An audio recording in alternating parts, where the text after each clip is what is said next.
भीमराव अंबेडकर जैसे नेता के नक्श कदम पर चलने वाला अगर कोई नेता है तो वो बैरिस्टर असदुद्दीन ओवैसी साहब हैं। वो ना तो उनके सामने मोदी बड़ा है, ना उनके सामने योगी बड़ा है, ना उनके सामने बेल्डू बड़ा है, ना उनके सामने शिवानंद बड़ा है। ये तो मैं समझता हूँ उनके क्या कहते हैं उसको, इस एक छोटी सी इसकी कीमत के बराबर भी नहीं है ये लोग।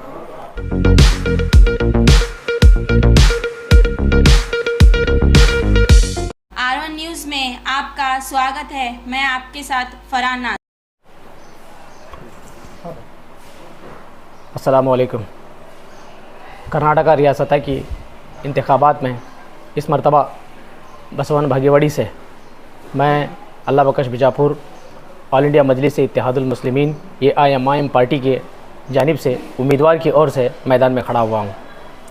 जैसे रियासती कर्नाटका के इंतखाबात शुरू हैं, पुरज़ोर से इस सिलसिले में सारी तैयारियां चल रही हैं, तो मैं मेरी पार्टी बैरिस्टर असदुद्दीन ओवैसी साहब की हिदायत के तौर पर इस मरतबा हमने भी मैदान में खड़े हुए हैं। इस बार जब रियासती कर्नाटका का चुनाव चल रहा है तो इसके ज़मन में हम सब, मैं इस बसवन भागीवाड़ी कॉन्स्टिट्यूशन में रहने बसने वाले तमाम मुसलमानों, दलितों, आदिवासियों, पिछड़ी जातियों, जो सारी जातियाँ जो नुकसानात में चल रही हैं, तो इनकी आवाज़ बनकर सबसे पहले अगर कोई आवाज़ उठाता है तो वो मेरा कायद बैरिस्टर असदुद्दीन ओवैसी है। मैं चाहता हूँ कि हमारे इस कॉन्स्टिट्यूशन के सारे लोगों से निवेदन करता हूँ, गुजारिश करता हूँ कि आपका जो कीमती वोट है वो वोट हमारी पार्टी AIMIM पतंग के निशान पर दबाकर इस मरतबा मुझे पुरज़ोर कामयाब आप सब लोग करेंगे, ऐसी उम्मीद है। और अल्लाह की ज़ात से उम्मीद भी है कि अल्लाह इस मरतबा हम लोगों को, जो पहली मरतबा हम असम्बली इंतखाबात में हम हिस्सा ले रहे हैं, अल्लाह हमें ज़रूर कामयाबी देगा। मैं आपके माध्यम से ये बात को बताना पसंद करता हूँ कि सारी पार्टियाँ, एक तो BJP है जो मुसलमानों की मुखालिफत में हर वक्त काम करती आई है। सन 1992 से बाबरी मस्जिद की शहादत से लेकर जब पिछली मरतबा लास्ट में जब BJP की हुकूमत थी, आखिर में उन्होंने एक असम्बली जब ये चलाया तो उसमें मुसलमानों पर जो 4% रिजर्वेशन था, उस 4% रिजर्वेशन को रद्द करने तक, यानी कि 1992 से लेकर बाबरी मस्जिद की शहादत से लेकर हमारे मुसलमानों पर 4% रिजर्वेशन को रद्द करने के दरमियान में ऐसे कई वाक़यात हैं कि जिनको आज मुसलमान, दलित बहुत गौर से सोच समझकर इस मरतबा के अपने वोट को इस्तेमाल करना है। मैं चाहता हूं कि हम लोगों पर सबसे ज़्यादा अगर जुल्म होता है तो वो जुल्म करने वाली पार्टी BJP है। BJP मुसलमानों को लेकर हलाल कट हो, हिजाब हो, हमारे बच्चों की 1वीं क्लास से लेकर 9वीं क्लास तक के बच्चों की स्कॉलरशिप थी, उस स्कॉलरशिप को रद्द करने का हो, और साथ ही साथ अजान बैन हो, बुरखा बैन हो। ऐसे कई वाक़यात हैं। इन वाक़यातों को लेकर एक पार्टी मुसलमानों पर हमेशा जुल्म ढाती आई है, और मॉब लिंचिंग को लेकर, गो हत्या के नाम पर हमारे मुसलमानों के नौजवान साथियों को ऐसे दरगोर करके उनकी जान की कोई कीमत नहीं, ऐसे हम मुसलमानों की जानों को लिया जा रहा है। तो ये सारी नुकसानात हम लोगों को सिर्फ़ और सिर्फ एक वाहिद पार्टी है जो BJP, वो हमेशा मुसलमानों के साथ ऐसे नाइंसाफ़ी करते आ रही है। और एक पार्टी जो मुसलमानों के वोट को इस्तेमाल करती है, मुसलमानों के वोट को इस्तेमाल करके अपनी कुर्सी के इक़्तिदार को संभालती है, और संभाल कर हमारे ही वोटों से अपने इंतखाबात में कामयाब होकर और कहती है, स्टेज पर खड़े होकर कहती है कि मैं कामयाब मुसलमानों के वोट से हुआ हूँ। जब मुसलमानों के मुद्दे आते हैं तो पीठ पीछे पैर को लगाकर भाग जाते हैं, और वो पार्टी है कांग्रेस पार्टी है। हम लोगों को अब सोचना है। अगर हम सोचेंगे, अगर हम समझेंगे तो हम लोगों को इंशाअल्लाह हमारे वोट का सही इस्तेमाल करने वाले बनेंगे। अगर हम नहीं सोचेंगे तो हमारा ये हाल, पुरसाने हाल पूछने वाला कोई नहीं रहेगा। तो इसलिए मैं चाहता हूँ हमारे सारे इस कॉन्स्टिट्यूशन के सारे मतदाताओं से निवेदन करता हूँ, गुजारिश करता हूँ कि आप सब लोग इस मरतबा का वोट हमारी पार्टी AIMIM को दे। आप देखिए जितने भी मुद्दे BJP लाती है, उन मुद्दों को लेकर अगर किसी ने आवाज़ उठाई है सदन में तो सबसे पहले मेरे बैरिस्टर असदुद्दीन ओवैसी साहब ने उठाई है। NRC का मामला लो, ट्रिपल तलाक का मामला लो, मॉब लिंचिंग का मामला लो, टीपू सुल्तान की जयंती का मामला लो, ऐसे कई नुकसानात मुसलमानों के हो रहे हैं। क्या हमें अब सोचने की ज़रूरत नहीं है? क्या कांग्रेस इसके खिलाफ़ में कभी आवाज़ उठाई है? नहीं उठाई। अपने इक़्तिदार को संभालने के लिए हम लोगों को एक इल्ज़ाम लगाती है कि ये मुसलमान बीजेपी, ये एमआईएम पार्टी बीजेपी की बी टीम है। अरे हम लोग बीजेपी की बी टीम होते, अगर हम बीजेपी के साथ हमारा गठबंधन होता, क्या बीजेपी के खिलाफ़ में कौन आवाज़ उठाता है? अब जाकर देखिए, पूरे इतिहास के पन्नों को निकाल कर देखिए, अगर सबसे ज़्यादा अगर किसी ने बीजेपी के खिलाफ़ में बोला है तो वो मेरे कायद बैरिस्टर असदुद्दीन ओवैसी साहब हैं। कांग्रेस वालों ने क्या अपनी ज़बानों को सांप सूंघ गया है? किस मुद्दे पर उन्होंने आवाज़ उठाई है? क्या एनआरसी के मामले पर किसी ने आवाज़ उठाई? 3 तलाक के मामले पर किसी ने आवाज़ उठाई? हमारे मुसलमानों के होने वाले गौ हत्या के नाम पर कई नौजवान साथियों की हत्या की गई, उसके खिलाफ़ में कभी आवाज़ उठाई? अखलाक, पहलू खान, अब किन किन के नाम आपको बताऊँ मैं? इन सारे बच्चों की जानों की कोई कीमत नहीं है? क्या कांग्रेस इसके खिलाफ़ में आवाज़ उठाई? बिल्कुल नहीं आवाज़ उठाई। हम लोगों को बी टीम कहने वाले, मैं कहता हूँ बीजेपी की बी टीम, असल में तो वो कांग्रेस है। एक सिक्के के 2 पहलू होते हैं, उसमें एक सिक्का जो है वो बीजेपी का है और दूसरा सिक्का उसके साथ में जो जुड़ा है वो कांग्रेस का है। वो जुड़कर अंदरूनी काम करते हैं। आज देखिए, हम लोगों को बी टीम कहने वाले बीजेपी के दिग्गज नेता, जब बीजेपी में थे, लक्ष्मण सवदी हो, जगदीश शेट्टर हो, ऐसे कई नेता हैं जो बीजेपी में थे, कट्टरपंथी नेता थे। अब वो लोग कांग्रेस में आने के बाद सेकुलर हो गए। क्या वो कांग्रेस में आने के बाद कांग्रेस क्या फैक्ट्री की मशीन है जो धोकर पूरे लोगों को सेकुलर बनाती है? मैं कहता हूँ कम्युनल तो सबसे पहले वो कांग्रेस ही है। बाबरी मस्जिद में मूर्तियों की जो रखने की इजाज़त दी, किसने दी? आपके माध्यम से मैं पूछना चाहता हूँ, बाबरी मस्जिद में मूर्तियों की पूजा किसने करने की इजाज़त दी? जब कांग्रेस ही हुकूमत में थी ना। और बाबरी मस्जिद की शहादत जब हुई, किसकी हुकूमत थी? कांग्रेस की हुकूमत थी। अब हम लोगों को क्या इस चीज़ का कोई एहसास नहीं है? अब हमें इस चीज़ का एहसास हुआ है।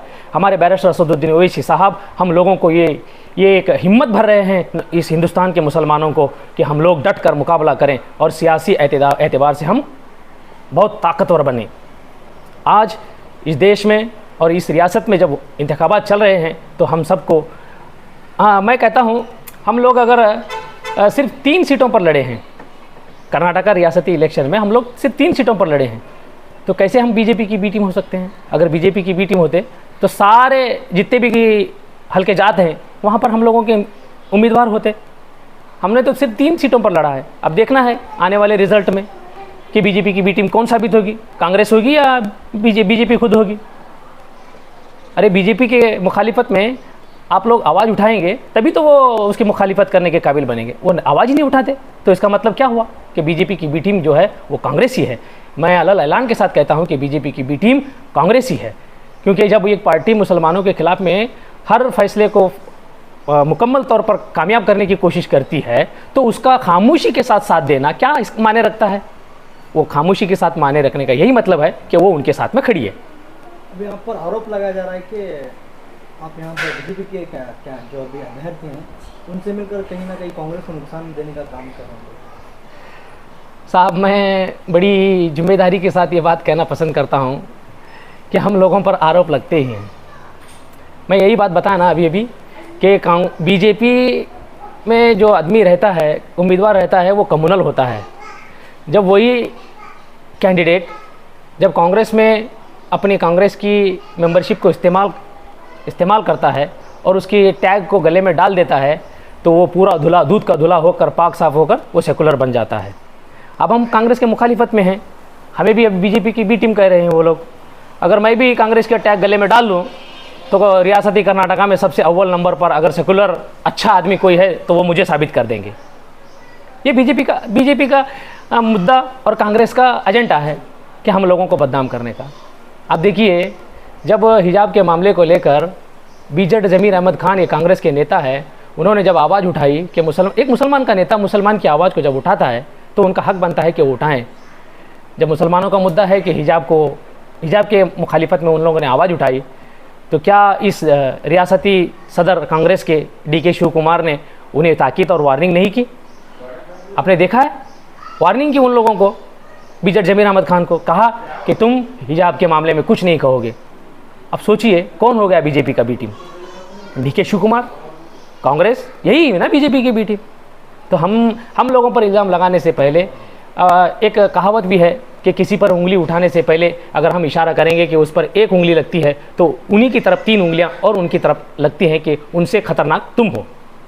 तो ये कांग्रेस वाले हैं कि हम लोगों पर आरोप लगाए कि जो बल्लू भी खड़े हैं यहाँ पर, उनका आपके साथ मतलब फैमिली रिलेशन है आपका उनका, बोल के अब शिवानंद पाटिल को कहीं ना कहीं आप नुकसान देने के लिए ही उन्हें आपको यहाँ पे खड़ा किया गया है। अब शिवानंद पाटिल जेडीएस के अप्पू गौड़ा के साथ अच्छा रिलेशन है, क्या वो जेडीएस के कैंडिडेट को उन्होंने मैदान में उतारा है? उन लोगों को फायदा होने के लिए जेडीएस को उतारा होगा क्या? वो तो बीजेपी में थे ना अप्पू गौड़ा। अब अप्पू गौड़ा और शिवानंद पाटिल की जाके अब फोटोग्राफी काट कर देखिए, पूरे उन लोगों के मेल मिलाप के फ़ोटोज़ आपको दिखाऊं मैं, मेरे पास भी है उसके सबूत पूरे मेरे पास हैं सब लोग। और पिछले कुछ ही दिनों पहले वो लोग उनके घर तक गए और उनके साथ बैठकर मीटिंग भी की, मीटिंग करके उनके साथ बातचीत भी की। क्या इसका मतलब ये नहीं कि वो अप्पू गौड़ा को उन्होंने खड़ा किया शिवानंद पाटिल ने? ये उनकी कम अकली है कि ये लोग हम इल्ज़ाम लगाते हैं। क्या मुसलमानों को अपना इक़्तिदार हासिल करने के लिए कोई रास्ता नहीं है क्या? सिर्फ इल्ज़ाम लगाना काम है क्या हम लोगों पर? अगर हम लगाएंगे तो आप देखिए शिवानंद पाटिल और बेल्लुबी साहब के फ़ोटोज़ दिखाऊं क्या मैं आपको? वो लोग ऐसे कुर्सी पे बैठे हैं आजू बाजू में, एक इसमें ऐसे बातें करते हैं कि जैसे मियाँ और बीवी खुशबुश करते हैं ना, कानो कान ऐसे बातें करते हैं। हो सकता है वो भी इंटरनली अंदर उनके साथ मिले हुए होंगे बीजेपी के साथ में। एक मरतबा तू कुर्सी संभाल, एक मरतबा मैं कुर्सी संभालूँ, इन लोगों की स्ट्रैटेजी है। और वैसे ही हुआ है इस बसवन भागेड़ मतक क्षेत्र में। एक मरतबा वो चुनकर आते हैं बीजेपी वाले बेल्लुबी साहब, और एक मरतबा चुनकर आते हैं शिवानंद साहब। इनकी स्ट्रैटेजी है, एक मरतबा तू और एक मरतबा मैं। वो कहते हैं ना कि मेरी पीठ तू खुजा, तेरी पीठ मैं खुजाता हूँ। इनकी ये चालें हैं, हम लोगों को अब समझना चाहिए।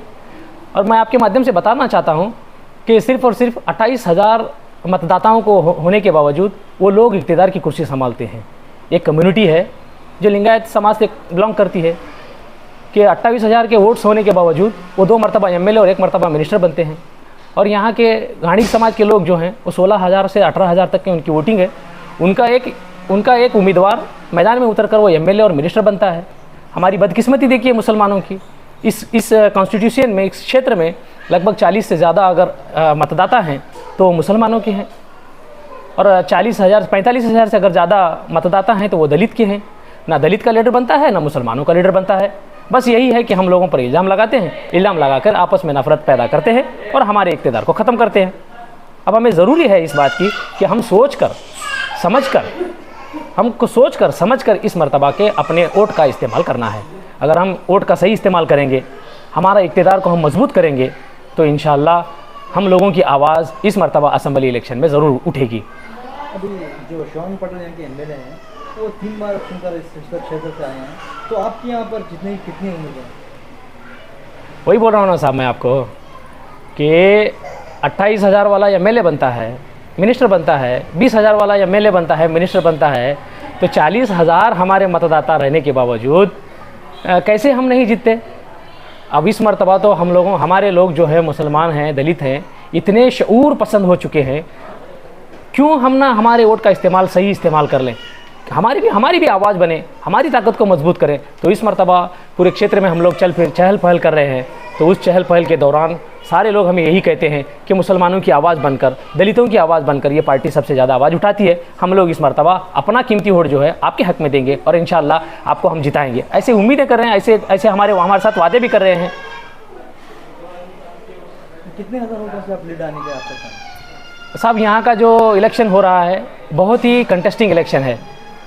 बीजेपी का भी नेता, कांग्रेस का नेता, जेडीएस का नेता, और बीजेपी के जो वोटर्स हैं वो भी बहुत से ज़्यादा उनके वोटर्स हैं, फॉलोअर्स भी हैं। और कांग्रेस में जो है लिंगायत कम्युनिटी है वो बड़ी कम्युनिटी है, उनके भी अच्छे वोटर्स हैं।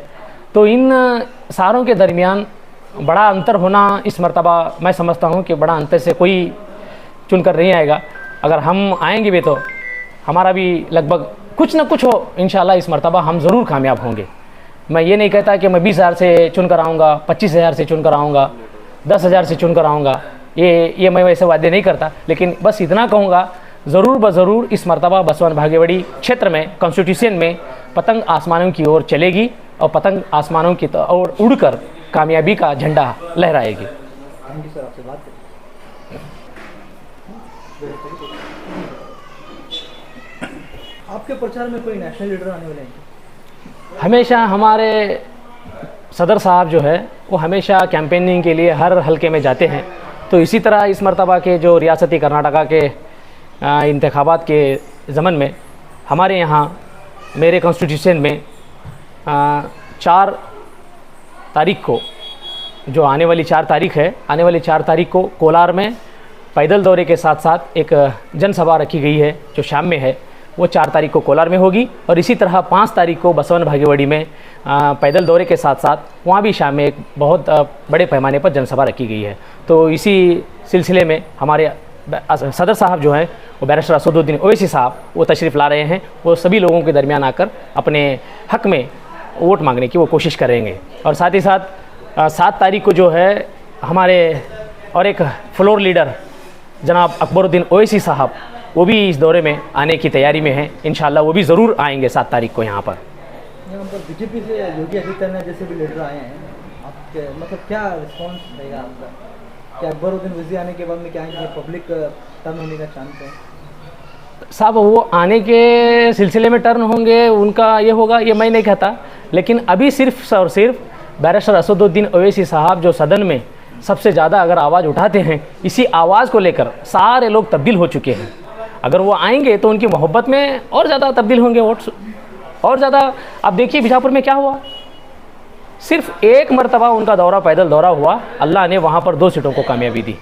हो सकता है उनके खाली सिर्फ चहल पहल करने से, उनके ऐसे मुबारक कदम हैं और वो एक ऐसे बंदे हैं जिनकी फ़िक्र जो है हमेशा हमेशा अल्लाह की ज़ात पर उनकी उम्मीद रहती है और हमेशा अल्लाह की ज़ात पर उनका भरोसा है और अल्लाह की ज़ात से उम्मीद रखते हैं और हमेशा ज़िक्र व तिलावत में वो हमेशा मशगूल रहते हैं। तो अल्हम्दुलिल्लाह अल्लाह उनकी लाज रखेगा और अल्लाह उन्हें उनके सदक़े में हमें ज़रूर कामयाबी अता कराए। जबकि जो बीजेपी सरकार है, उनके गृह मंत्री अमित शाह भी यहाँ पर आए थे, इस क्षेत्र में आए थे। उसके बाद कल नरेंद्र मोदी भी कर्नाटक के बीजापुर ज़िले में, शहर में ही आ रहे हैं। तो ऐसे दिग्गज नेता के बाद में आपको कितने % चांस है कि आप जीत करेंगे? साहब देखिए, मैं आपको बताता चलूँ, इस देश में अगर कोई सबसे बड़ा लीडर मानते हैं तो सबसे पहले हम लोग महात्मा गांधी को अपना सबसे बड़ा लीडर मानते हैं। अगर महात्मा गांधी के बाद सबसे बड़ा अगर लीडर है तो वो डॉक्टर भीमराव अंबेडकर साहब है, ये हमारे सदर साहब कहते हैं।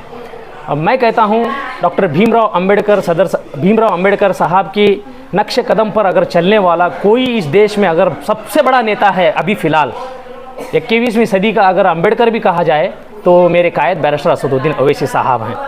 अब देखिए सदन में सब लोग इस देश में कितने भी पॉलिटिशियन जो लोग हैं वो सारे लोग जो है ये कानून को सही तरीके से ना इस्तेमाल करते हुए कानून की धज्जियाँ उड़ाकर सारे लोग स्पीचेस करते हैं, हेट स्पीचेस करते हैं, बयानात देते हैं।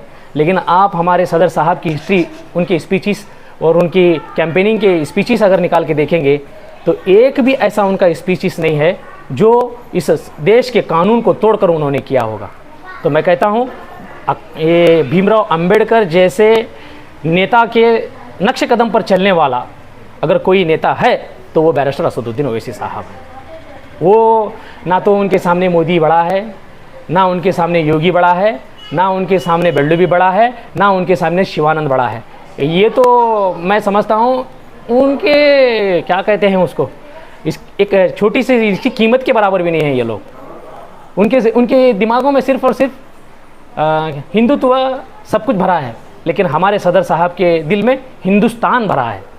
हिंदुस्तान की एकता, हिंदुस्तान की खूबसूरती, हिंदुस्तान की जो खूबसूरती को है वो हमेशा बचाना चाहते हैं, वो बचाने के काम कर रहे हैं। तो हम लोगों को अभी ज़रूरत है कि अब देखिए पाकिस्तान के जगह पे जाकर पाकिस्तान के ख़िलाफ़ में अगर किसी ने बात की है, किसी मर्द के पास इतनी हिम्मत नहीं है कि उस देश में जाकर उस देश के ख़िलाफ़ में बोले। आपने देखा है टीवी माध्यम में कि जब उनका इंटरव्यू हुआ पाकिस्तान में तो वहाँ जाकर भी उन्होंने हिंदुस्तान की शान को बरकरार रखा है। किस लीडर में ये ताकत है बोलिए? और हमारे यहाँ के प्रधानमंत्री चुप्पी साध कर किसी को बिना बताए हुए जाकर बिरयानी खाकर चले आते हैं।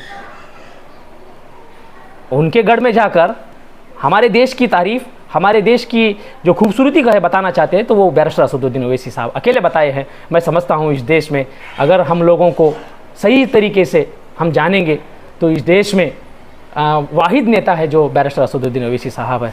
और उनकी बदकिस्मती है कि वो मुस्लिम समाज में पैदा हुए। अगर कहीं वो हिंदू समाज में होते, आज इस देश के प्रधानमंत्री के काबिल वो लोग वो रहते। लेकिन दुनिया के एतबार से वो तो आखिरत के प्रधानमंत्री हैं, इस देश के भी प्रधानमंत्री हैं, वो जन्नत के भी प्रधानमंत्री जन्नत के भी प्रधानमंत्री जैसे हैं। वो लोग हकदार हैं वो जन्नत के वहाँ के, क्योंकि उन्होंने कभी तहज्जुद कज़ा नहीं की। उनकी नमाज़ें आज तक कज़ा नहीं होती। जहाँ भी प्रचार में जाते हैं नमाज की महत्व को समझते हैं, नमाज के अदा करते हैं। और उनके जो लुकमे हैं, वो खाना है उनका, आज तक उन्होंने हराम के खाने को अपने हाथों से उठाया तक नहीं। हम देखे हैं, ये हमारी नज़रों से देखे हैं हम लोग।